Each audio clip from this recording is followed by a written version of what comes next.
Today I will show you how to use the color sensor TCS230 in an Arduino project. We try to detect the color of an object and then display that specific color onto a RGB LED. Here you can see the color sensor. It includes an array of 64 photodiodes with red, green and blue filters. The output of this array is transformed into a signal, which we will be processing with the Arduino.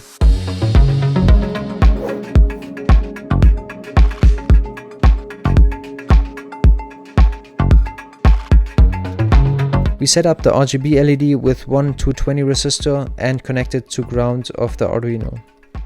The other pins of the LED will go to Arduino pin 3, 4 and 5. Now we connect the color sensor to the Arduino. Here you can see the full schematics.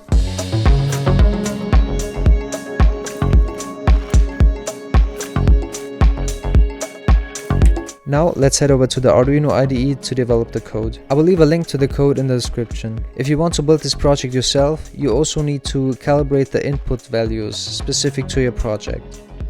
For that, change these values while measuring different colors. You probably have to change all of them. And here you can see the finished project.